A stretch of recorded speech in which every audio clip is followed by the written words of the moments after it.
பார்வையாளர் அனைவருக்கும் தமிழம் மலைவலியின் அன்பு வணக்கம். இன்று நாம் பார்க்க இருக்கின்ற தலைப்பு, சீமானை காப்பி அடிக்கின்ற விஜய், தமிழக வெற்றி கழகம் யாருக்கு சவாலாக அமையப் போகிறது, அதே போல் விஜயின் அரசியலை பின்தொடர்கின்ற மர்மம் என்ன என்பது குறித்து தான் நம்ம பேச இருக்கிறோம். குறிப்பாக தமிழக வெற்றி கழகத்தினுடைய தலைவர் நடிகர் விஜய் அவர்கள் தன்னுடைய கட்சியை ஆரம்பித்த பிறகு முதல் கொள்கை பிரகடன மாநாடு, அதன் பிறகு மதுரை மாநாடு, அதன் பிறகு மக்கள் சந்திப்பு அப்படின்னு சொல்லிட்டு ஏற்கனவே திருச்சி, அரியலூர், பெரம்பலூர் திட்டமிட்டு திருச்சி, அரியலூரை முடிச்சுட்ட நிலையில் நேற்றைய முன்தினம் திருவாரூர், நாகை இவற்றில் மக்கள் சந்திப்பை நடத்தி முடிச்சிருக்கிறாரு. இந்த சந்திப்பின் ஊடாக விஜய் அவர்கள் நடந்து கொண்டது, விஜயோடு மக்கள் நடந்து கொண்டது, இதையெல்லாம் பற்றி நம்ம பேச வரல. கூடுதலாக இதில் ஒவ்வொரு இடத்துலையும் ஒவ்வொரு அரசியல் நடவடிக்கைகளை மேற்கொள்கின்ற விஜய் அவர்கள் முற்றுமுழுதாக அண்ணன் சீமான் அவர்களை காப்பி அடித்திருக்கிறாரு அப்படிங்கிறது ரொம்ப தெளிவாக தெரிய தொடங்கிருச்சு. அவர் என்னென்ன விதத்தில் என்னென்ன நாம் தமிழர் கட்சிக்கிட்ட இருந்தோ அண்ணன் சீமான் அவர்களிடமிருந்து காப்பி அடித்தார் என்று பார்ப்பதற்கு முன்னாடி, எதற்காக ஒரு நடிகர் கட்சியை தொடங்கும் பொழுது காப்பி அடிக்க வேண்டிய நிலை வருது? இப்போ ஏற்கனவே கட்சி தொடங்கிய நடிகர்கள்லாம் இப்படி தான் செய்தார்களா அப்படிங்கிற ஒரு விரிவான பார்வையை நாம் பார்க்க வேண்டியது இருக்குது. ஏற்கனவே இந்த தமிழக அரசியல் களத்தை பொறுத்தவரையிலையும் நடிகர்களாக கட்சி தொடங்கினது என்னன்னா, முதல்ல திராவிட முன்னேற்ற கழகத்தை எதிர்த்து அண்ணா திராவிட முன்னேற்ற கழகத்தை தொடங்கிய எம்ஜிஆர் அவர்கள், அவரை பொறுத்தவரையிலையும் அதே திராவிட சிந்தனை அப்படின்னு சொல்லிக்கிட்டு அண்ணாவை முன்னிறுத்திட்டு எங்கெங்கெல்லாம் கலைஞர் இருக்கிறாரோ கலைஞரை எதிர்ப்பதற்காக ஒரு கட்சி, அதுதான் அண்ணா திராவிட முன்னேற்ற கழகம்னு கொள்கை பிரகடனமே செய்து அந்த கட்சி வளர்ந்ததுன்னு வச்சுங்களேன். அடுத்ததாக நடிகருங்கிற முறையில் விஜயகாந்த் அவர்கள் கட்சி தொடங்கினாரு. அவர் என்ன சூழலில் கட்சி தொடங்கினாரு, என்னென்ன முன்னிறுத்தினாரு அப்படிங்கிறது உங்கள் எல்லாருக்குமே தெரியும். அதன் பிறகு இல்லைங்க நான் எல்லாருக்குமே மாற்றுங்க அப்படின்னு சொல்லிட்டு கமலஹாசன் அவர்கள் கட்சி தொடங்கினாரு. கமலஹாசன் மையமாக நின்று பார்த்தாரு, எந்த இடத்துலையும் வேலைக்கு ஆகலை அப்படின்னு சொல்லி அவர் ஒரு கரையை நோக்கி ஒதுங்கிட்டார். இப்போ இந்த நிலையில தான் விஜய் அவர்களினுடைய அரசியல் வருகை முக்கியத்துவம்னா அவர்கள் தரப்பில் முக்கியத்துவம் பெற்றது அப்படின்னு பார்க்கப்படுகிறது.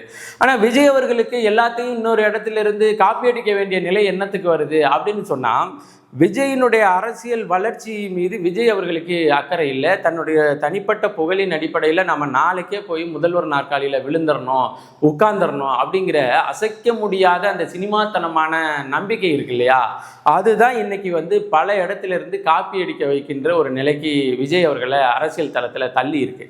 ஏன் இப்படி நம்ம சொல்கிறோம்னா, அதாவது ஒரு கொள்கை இருக்குது, ஏற்கனவே ஒரு கொள்கை இருக்குது. அந்த கொள்கை இந்த மண்ணின் மக்களை ஏமாற்றி தவறு செய்து பிழைத்து கொண்டிருக்கின்றது. அந்த கொள்கையை வீழ்த்துவதற்கு ஒரு கொள்கையை தானாக முன்மொழியணும்.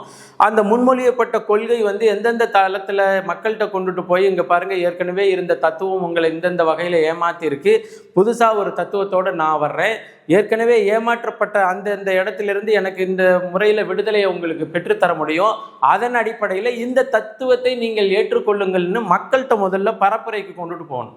அதன் பிறகு மக்கள் பார்த்து, சரி இந்த காலகட்டத்தில் இந்த ஏற்கனவே இருந்த தத்துவம் நம்ம ஏமாற்றி பழைச்சிருக்கு, புதுசாக கொண்டுட்டு வர்ற இந்த தத்துவம் நமக்கு பாதுகாப்பை வழங்குவதற்கான உத்தரவாதத்தை தருதுன்னு மக்கள் மனதில் ஒரு அரசியல் மாற்றம் அந்த அரசியல் மாற்றம் பெரும்பான்மையின் அடிப்படையில் வந்த பிறகு தெரிவு செய்யப்பட்டு தேர்தல் அரசியல் களத்தில் முதல்வராக வரணும் அப்படிங்கிற ஒரு பொறுமை நடிகர் விஜய் அவர்கள்ட்ட இல்லை. இன்னைக்கு அரசியல் கட்சியில் தொடங்கி ஒதிச்ச உடனேயே நாளைக்கே எப்படி முதல்வர் ஆகிறது அப்படிங்கிற ஒரு கேள்வியோட தான் அவர் அரசியல் கட்சியில் குதிக்கிறாரு.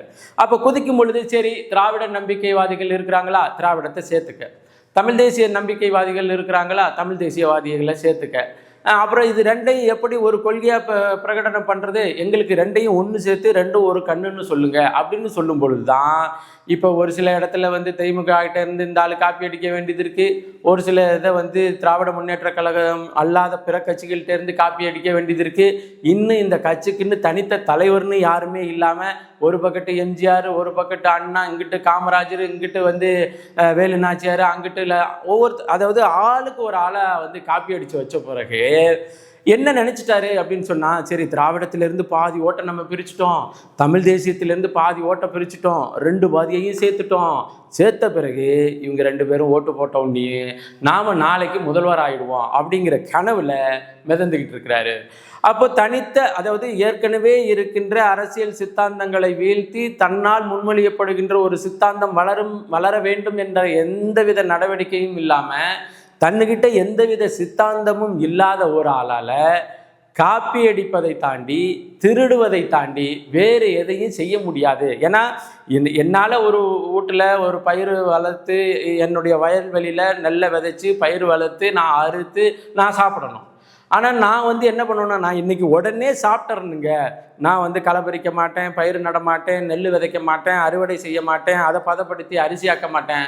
ஆனால் உடனேயே நான் சோறு திங்கணுங்கிறவனுக்கு ஒரே வாய்ப்பு, பக்கத்து வீட்டு வெள்ளாமையில் அறுத்து ராத்திரியோட ராத்திரியாடா கொண்டுட்டு திருட்டுத்தனமாக அரிசியாக மாற்றி சாப்பிட்றதை தவிர வேறு எந்த வழியும் இல்லை என்பது போல தான் நாளைக்கே முதல்வராக வேண்டும் என்ற பெரிய கனவின் அடிப்படையில் என்ன செய்கிறோம்? தத்துவம்னா என்ன? ஏற்கனவே இருக்கின்ற தத்துவத்திற்கு எதிராக இந்த தத்துவத்தை எப்படி கொண்டுட்டு போக முடியும்? ஏற்கனவே இருக்கின்ற சிக்கலுக்கு தீர்வாக நம்மளால் என்ன சொல்ல முடியும்? அப்படிங்கிற எந்தவித என்ன சொல்கிறது, அடிப்படை அறிவு கூட இல்லாமல் தொபுக்கட்டீர்னு அரசியல் குதிச்ச ஒரு ஆள் தான் விஜயாக நான் பார்க்குறேன். அப்போ ஏற்கனவே அந்தந்த இடத்துல தலைவர்களை கொள்கைன்னு ஒன்று நான் இன்னவரையிலையும் விஜய் என்னுடைய கொள்கை இதுதான் அப்படின்னு பேசி நான் பார்க்கலுங்க. ஆனால் தலைவர்களை அங்கங்கே இருக்கிற தலைவர்கள்லாம் காப்பி அடிச்சுக்கிட்டு இருக்கும்பொழுது தான் நாம் தமிழர் கட்சியினுடைய கொள்கை கோட்பாடுகள், வண்ணம், கொடி, தலைவர், இன்னும் சொல்ல போனால் அது சித்தாந்தங்கள், இது எல்லாத்தையும் காப்பி அடிக்கின்ற தொடர்ச்சியான நிலைக்கு விஜய் தள்ளப்பட்டிருக்கிறத நம்மளால் பார்க்க முடிகிறது. என்னென்னத்தை காப்பி அடிக்கிறாரு அப்படின்னு சொன்னால், முதல்ல கட்சியினுடைய பேர், வண்ணம், இது ரெண்டையும் காப்பி அடித்தார். என்னென்னா மஞ்சள் சிவப்பு அப்படிங்கிறது இங்கே தமிழக அரசியல் வரலாற்றில் நாம் தமிழர் கட்சிக்கே உரித்தான வண்ணமாக மஞ்சளையும் சிவப்பையும் நாம் பயன்படுத்திட்டு வந்தோம். நாம் மஞ்சளை எதுக்காக பயன்படுத்துகிறோம், சிவப்பை எதுக்காக பயன்படுத்துகிறோம், நம்ம புலிக்கொடியில் இருக்கின்ற மஞ்சள் சிவப்பினுடைய காரண காரியங்கள் என்ன, இது எதுவுமே விஜய்க்கு தெரியாது. ஆனால் இந்த வண்ணத்தை முதல்ல நாம் தமிழர் கட்சிகிட்டேருந்து திருடினாலு விஜய். அது சரி, வண்ணத்தை தான் திருட முடியும், எண்ணத்தை என்ன செய்ய முடியும்? திருட முடியாது. சரி, வண்ணம் போயிட்ட போது நம்ம ஏற்கனவே சொல்லியிருந்தோம், சரி வழக்கெல்லாம் தொடுப்போம் அப்படின்னு சொல்லும் பொழுது, சரி இது வண்ணத்தில் என்ன இருந்துட்டு போகுது, வண்ணத்தை திருடுனா திருடிட்டு போட்டோம் அப்படின்ட்டு விட்டாச்சு. அடுத்த பிறகு பார்த்தீங்கன்னா, முதல் கொள்கை பிரகடன மாநாட்டில் எங்களுக்கெல்லாம் ஒரே பயம் இருந்துச்சு. என்ன பயம் இருந்துச்சுன்னா, ஐயோ இந்த தற்கொலை என்னென்னையோ, ஏன்னா ஒரு இடத்துல பெரியாரை கொள்கை தலைவராக வச்சுக்கிட்டு, இன்னொன்று பெரியார் எதிர்த்த காமராஜர் கொள்கை தலைவராக வச்சுக்கிட்டு, இன்னொன்று வர்ணாசிரமத்தினுடைய பகவத்கீதையை கையில் வாங்கிக்கிட்டு, இன்னொரு இடத்துல மதசார்பற்ற சமூக நீதி அப்படின்னு சொல்லி வாய் உளறிக்கிட்டு இப்படியெல்லாம் தெரிகிற தற்கொலை எங்கே நமது தமிழ் தேசிய தலைவர் மீது கைவத்தி விடுவாரோ அப்படிங்கிற பயம் இருந்துச்சு. பயம் இல்லை, ஐயோ தலைவரை இழிவுபடுத்தி விட்டுருவாரோ, இது மாதிரியெல்லாம் தற்கொலை கையிலெல்லாம் தலைவர் போனால் என்ன ஆகிறது அப்படிங்கிற ஒரு கவலை இருந்தது. இப்போ பார்த்தீங்கன்னா, நாகப்பட்டினத்தில் நடந்த அந்த இதில் ஒரு பையன், அவன் இந்த பாவம், அவன் என்ன நினச்சி அதை கொண்டுட்டு போனானோ, இப்போ தலைவரை தேசிய தலைவரை காமிச்ச பிறகு இருந்தாலும் எதையாச்சும் பேசுவார்னு நினச்சானோ, தேசிய தலைவரை ஒரு சில பேர் காமிக்கிறாங்க, அந்த பக்கெட்டு பார்த்தீங்கன்னா திரிசாவை ஒரு பக்கெட்டு காமிக்கிறாங்க. அதாவது ஒரு கட்சியினுடைய தலைவர் மேடையில் இல்லை பேருந்து மேலே ஏறி நின்று பேசிக்கிட்டு இருக்கிறாரு, இன்னொரு பக்கெட்டு திரிசாவை ஒரு பக்கெட்டு காமிக்கிறாங்க. இன்னொரு கூட்டத்தில் இங்கிட்டு கேமராவை நம்ம திருப்பினோம்னா தலைவர், தேசிய தலைவர் மேதகுவை காமிக்கிறாங்க. இப்படி இருக்குது. இப்போ இவங்க என்ன நினச்சிட்டாங்க, மேதகு அவர்களை நாம் காமிச்சிட்டோம்னா நமக்கு தமிழ் தேசியவாதிகள் எல்லாம் ஓட்டு போட்டுருவாங்க அப்படிங்கிற ஒரு எண்ணம், ஒரு நப்பாசை, இதுதான் எல்லா இடத்துலையும் பொறுக்கும் இல்லையா? நாளைக்கே முதல்வராக வேண்டும் என்பதற்காக தலைவரையே பொறுக்கிற ஆள் மேதகு குறித்து என்ன, அந்த புனிதம் குறித்து என்ன, அதை பற்றி கவலையெல்லாம் இல்லைல்ல, அதையும் தலைவரையும் கொண்டுட்டு இன்றைக்கி வச்சுருக்கு. நமக்கு என்ன பெரிய வருத்தம் அப்படின்னு சொன்னால், அந்த தற்கொலை கூட்டத்தில் ஒரு பக்கெட்டு திரிசாவை தூக்கிட்டு இருக்கிற இந்த குரூப்பு, இந்த ஆட்கள், இன்னொரு பக்கெட்டு தலைவர் மீதும் கை வச்சிருக்காங்களே அப்படிங்கிற வருத்தம் இருக்குது. அடுத்து பார்த்தீங்கன்னா, இந்த திருச்சி மக்கள் சந்திப்பின் போதே வேலு கொடுத்தாங்க.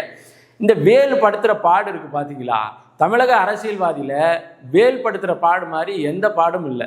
ஆனால் இதே பாருங்கள், 2015 நாம் தமிழர் கட்சி பண்பாட்டு பாசறையாக வீரத்தமிழர் முன்னணிங்கிற ஒரு அமைப்பை தொடங்கி வேல் யாத்திரை பண்ணி தமிழர் பண்பாட்டு விழுமியங்களை பாதுகாப்பதற்காக பல்வேறு நடவடிக்கைகளை தொடர்ந்து நம்ம எடுத்துகிட்டு வர்றோம்.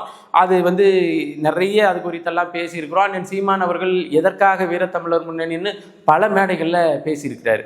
ஆனால் இவங்க என்ன நினச்சிட்டாங்க, வேலை தூக்கிட்டோம்னா நம்மளுக்கு ஓட்டு விழுந்துரும் அப்படின்னு எவனோ சொல்லி விட்டுருக்குறான், தவறாக சொல்லி விட்டுருக்குறான். ஏன்னா ஏற்கனவே பாரதிய ஜனதா கட்சி வந்து நாம் தமிழர் கட்சி வேல் பயணம் செஞ்சுக்கிட்டு இருக்கு, முருகனை முப்பாட்டன்னு சொல்லுது, அதனால நம்ம ஏதாச்சும் செஞ்சு பார்ப்போம்னு சொல்லிட்டு அவங்க ஒரு வேலை எடுத்து வந்து வழிபாடு நடத்தி விளக்கமத்துலலாம் கட்டி வழிபாடு நடத்தினாங்க. சரி, அது இனிமேலுக்கு வேல் வந்து நமக்கு ஒத்து வராது, நம்மளை காப்பாற்றாதுன்னு முடிவுக்கு வந்தோடனே அடுத்து திராவிட முன்னேற்ற கழகத்தினுடைய பகுத்தறிவு பகலவனினுடைய கடைசி வாரிசாக இருக்கின்ற கலைஞர் பெத்த மகன் மு க ஸ்டாலின் வந்து கையில் வெள்ளி வேல் எடுத்தார்.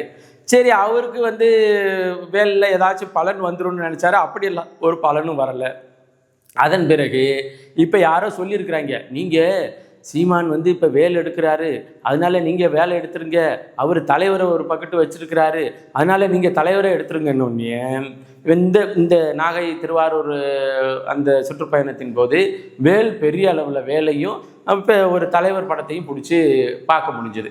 இப்போ என்னென்னா, உனக்குன்னு தனித்த அரசியல் சித்தாந்தம் இல்லை, அரசியல் சித்தாந்தம் மற்றும் தத்துவம் மற்றும் இருக்கிற நீனு எல்லா இடத்துலையும் பொறுக்கி எடுத்து கொண்டுட்டு போய் இது என் வீட்டு சொத்து அப்படின்னு சொன்னீங்கன்னா அது எவ்வளோ பெரிய நகைச்சுவையாக இருக்குமோ அதே நகைச்சுவை தான் இந்தந்த வேலைகள்லாம் நம்மளால் பார்க்க முடிகிறது.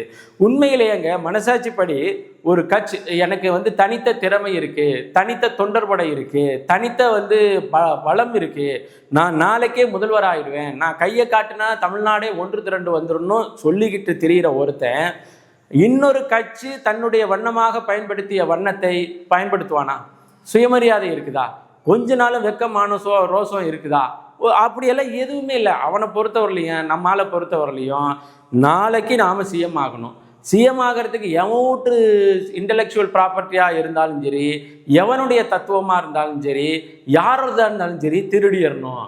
இப்போ இவங்க நினைக்கிறாங்க என்னென்னா, அடையாளங்களுக்காக தான் ஓட்டு போடுறாங்க, வேலை பிடிச்சிட்டா எல்லாரும் ஓட்டு போட்டுருவாங்க, தலைவரை பிடிச்சிட்டா எல்லாரும் ஓட்டு போட்டுருவாங்க, தலைவரை பிடிச்சிட்டா எல்லாரும் ஓட்டு போட்டுருவாங்க அப்படின்னு ஒரு நிலை இருந்துச்சுன்னா மறுமலர்ச்சி திராவிட முன்னேற்ற கழகம் தனித்த அரசியல் கட்சியாக என்னைக்கே போயிருக்கும், என்னைக்கே இப்போ வந்து வளர்ந்துருக்கும்.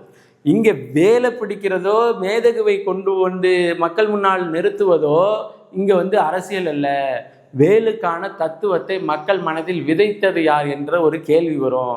மேதகுவை மக்கள் மனதில் இங்கே பட்டி தொட்டியெல்லாம் கொண்டு போய் எந்த ஒரு நாட்டில் தீவிரவாதி என்று சொல்லப்பட்ட தடை விதிக்கப்பட்டதோ அந்த நாட்டில் தொடங்கப்பட்ட அரசியல் கட்சியினுடைய தலைவராக ஏற்று அந்த அரசியல் கட்சி தனித்த பெரும்பான்மையோடு வளர்ச்சியுற்று தமிழகத்தினுடைய அங்கீகரிக்கப்பட்ட அரசியல் கட்சி என்ற நிலைக்கு உயர்ந்திருக்குன்னு தானே பார்ப்பான ஒழிஞ்சு தலைவரை வந்து கொண்டுட்டு வந்துட்டா தலைவரை நேசிக்கிறவங்க எல்லாரும் ஓட்டு போட்டுருவாங்கங்கிற பகல் கனவை நாம் என்னன்னு சொல்கிறது, பைத்தியக்காரத்தனம்னு சொல்கிறது. இப்போ இந்த புழு சட்டை மாறன்லாம் வந்து என்ன பண்ணிட்டான்னா, ஐயோ தலைவரையும் தூக்கி விட்டுட்டாரு, அங்கே வேலையும் தூக்கி விட்டுட்டாரு, சீமானோட அடையாளத்தெல்லாம் இவர் பறிச்சுக்கிட்டாரு, அதனால சீமான் வந்து வயிற்றுச்சலில் கத்த போகிறாரு அப்படின்னு. சீமானுக்கு இதெல்லாம் வந்து பெருமை தான். நீ வேலை எடுத்து எங்கே போனாலும் அந்த வேலை இந்த மண்ணில் நிறுவனது யாருன்னு தான் பார்ப்பான ஒழிஞ்சு கையில் வச்சிருக்கிற கோமாளியை பற்றி கவலையே படாது இந்த சமூகம். அப்போ இந்த மண்ணின் மக்கள்கிட்ட முருகனையும் வேலையும் கொண்டு போய் அரசியலின் பெரு வடிவமாக தமிழ் இனத்தின் தனித்த அடையாளமாக நிறுவியது யாருன்னா அது செந்தமிழன் சீமான் அப்படின்னு சின்ன பிள்ளைங்களுக்கு கூட தெரியும். கூடுதலாக தமிழ் தேசிய தலைவரை இந்த தளத்தில் மாபெரும் அடையாளமாக நிறுவியது யாரு? தன்னுடைய சொந்த கட்சியினுடைய தலைவையாக ஏற்றுக்கொண்டு தான் சந்திக்கின்ற மக்கள் மேடைகள் எல்லாம் அந்த மேதகுவினுடைய புனிதத்தை கொட்டி முழங்கி கொண்டு இருக்கின்ற ஒற்றை அரசியல்வாதி யாரு அப்படின்னு எல்லாம் நீங்க பார்த்தீங்கன்னா எல்லாருடைய மனசுலையும் சீமான் அண்ணன் தான் வந்து நிற்பாரு ஒழிய அதை ஒரு கோமாளி கையில் வச்சுக்கிட்டு இருக்கு அப்படிங்கிறதுனால கோமாளி ஆதரிச்சிட மாட்டாங்க அப்படிங்கிறதுல கவனம் இருக்கணும். இப்போ விஜய் இந்த திருட்டு வேலையெல்லாம் செய்யறதுக்கு காரணம் என்னன்னா, சொந்தமாக விஜய் கிட்ட ஒன்றுமே இல்லை, சொந்தமாக ஒன்றுமே இல்லை, இன்னும் சொல்லப்போனால் சொந்தமாக மயிர் கூட இல்லை, விற்க வச்சுக்கிட்டு தான் அலைகிறாரு. அப்படி இருக்கிறவர் தத்துவத்தை திருடுறதுக்கு அங்கே கொஞ்சம், தலைவர்களை திருடுறதுக்கு இங்கே கொஞ்சம், இன்னும் சொல்லப்போனால் எந்தெந்த இடத்துலலாம் வாக்கு வாங்குவதுக்கு வசதியாக இருக்குன்னு ஒவ்வொரு இடத்துலையும் திருட்டு வேலையை செய்து கொண்டிருக்கிறார் என்பதுதான் தெள்ள தெளிவாக தெரிகிறது என்பதை பதிவு செய்து, கூடுதலாக பார்த்தீங்கன்னா இப்போ தமிழக வெற்றி கழகம் யாருக்கெல்லாம் சவால் அப்படின்னு பார்த்தீங்கன்னா, தம்பி இடும்பவனம் கார்த்திக் சொன்னது போல அவங்க ஒவ்வொருத்தரும் கட்சியில் தொண்டர்கள் தலைவருக்கு சவால், தலைவர் தொண்டருக்கு சவால்.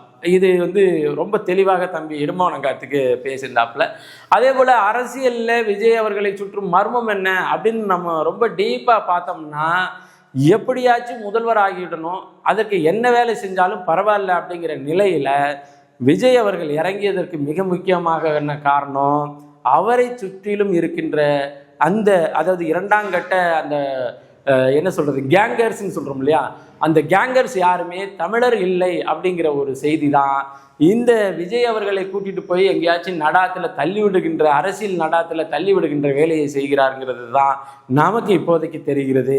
இந்த மர்மம் 2026 சட்டமன்ற தேர்தலில் வெளிப்பட்டே ஆகும் என்பதை பதிவு செய்து மீண்டும் ஒரு காணொளி பதிவில் இணைவோம். நன்றி, வணக்கம்.